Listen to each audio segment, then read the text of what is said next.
All right, final time on the Sean Lewis Show. San Diego State and Cal coming up on Saturday night at 7:30. Pregame coverage at 5:30. Should be a really good atmosphere.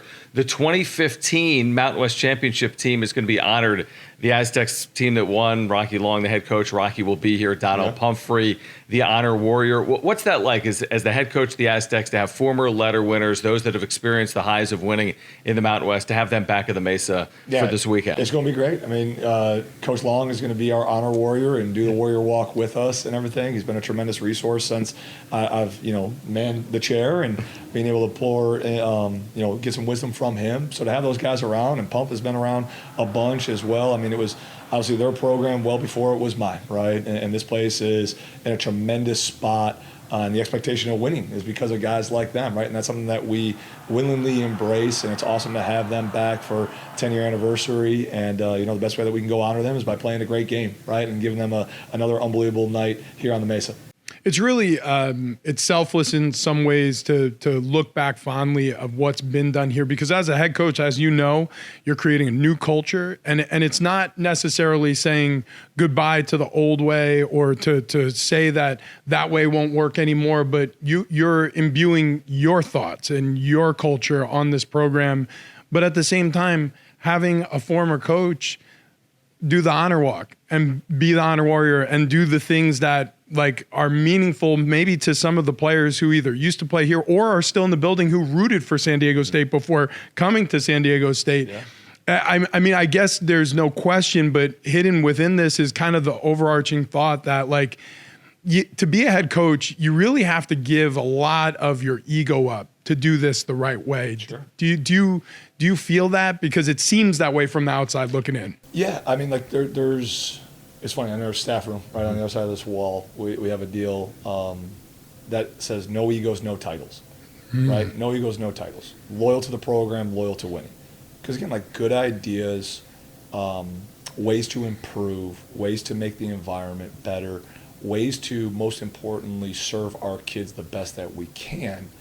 If your own individual ego is most important in that, again, just one man's thought, I don't think you're ever going to be able to do that servitude to the best of your ability, right? And so you recognize, when you come into this office, and for the first time, I remember that first day, we got done with the press conference and all the things, and I closed all the doors and just kind of took a moment, right? And you realize how fortunate you are and the unbelievable honor and responsibility that you have to uphold the tradition of the past. I mean, I walk in each morning, and Coach Coryell's there to greet me. I say, hey, good morning, Coach.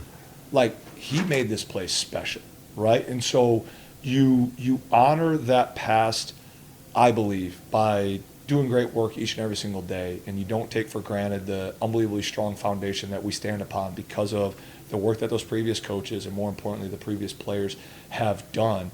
And again, you have the acknowledgement that at some point in time, right, someone's probably going to do this after me. So, do it to the best of your ability. Enjoy every single moment because it's not guaranteed. And again, in a grander sense, there's 136 guys that get to call themselves head football coaches at the FBS level. And I'm very fortunate to be one of those guys, right? And to continue to do this great work, I better do the work that I'm doing right now at a really high level, because then, again, the reward becomes getting more work to do, which is really, really cool. But, yeah, when there's wisdom, I mean, again, we mentioned Coach Fisher and Coach Long and Coach Dutch, Stacy, there's unbelievable wisdom here that, again, not necessarily, some is specifically football, others is just knowing what winning requires, right? And doing it here at San Diego State. And so having those elite individuals from our Sdsu community and the greater San Diego community, trying to tap into that as much as possible, again, just want to be a sponge to their knowledge and to their wisdom, and then apply it appropriately to our team. We talked earlier about lagging indicators, and I go back to your time at Kent State, and I get it. College football has even changed from your time at Kent. It hasn't even been that long, but there's been changes, obviously. Yeah, big changes in the sport. But it was in your second season, and people may or may not remember it, but I remember when you were hired here, you said, there's kind of an 18 or 20 game ramp up to us really putting ourselves in a position where we understood what was required of us to win at a high level. You were 3-6. We were 3-6 in the year you ended up going 7-6. We ripped off 3 in a row and went to a bowl game and won that bowl game, right? So it's again, process over results, right? And that's, again, the world that we live in. again, acknowledging it, right? Like we all want results and we want results right now. We want to build something and we want to embrace our process that over time, and again, like right now being the time that it begins, right? But over the long haul, we can do this consistently good and not just have these occasional moments of greatness, right? So again, you got to, as much winning as there's been in the past, like our team's not entitled to that. That's what Coach Long and his team did that we're going to recognize, right? And that's what makes this place so special. But this team, this 2025 team, which is unique and one of one, has to learn to grow that genetic winning trait within our DNA with all the other work that we've done. And they got to know and they got to recognize how hard that is and how fickle winning can be and how you can be so close like we talked about earlier. And, you know, is that going to double down your efforts or is that going to deter you? And again, the way that the three guys have responded through the prep of this 14-day bye, they've doubled down, right? And we got a chip, we got a chair. We're going to go play our hand and we're going to play it well. I love that. And that is great. Yeah, Annie up. It's time to go. So with that, Cal coming to town, what's amazing about this opportunity, though, is it does sort of launch you into this next section of your season. So what do you got to do to face the Bears and beat the Bears? Yeah, I think one of the biggest keys to victory for this game in all three phases is winning the pre-snap. They're very multiple in all that they do in all three phases. Again, you know, we talked about Coach Harsin, Coach Rolovich, Coach Wilcox, his defensive acumen, and again, all the knowledge that they have to do an excellent job on special teams as well, right? So they stress you out formationally. They have a lot of personnel packages. You can tell that they've put a lot of time into window dressing all three phases, making it look same as. So we had to do a great job communicating and win the pre-snap so that we're in proper position to play post-snap. And then post-snap, again, it comes down to can we physically apply our basic fundamentals consistently against a very, very talented team, right? And know and understand that there's going to be reps that we win. There's going to be reps where we come up short. Let's learn the lessons.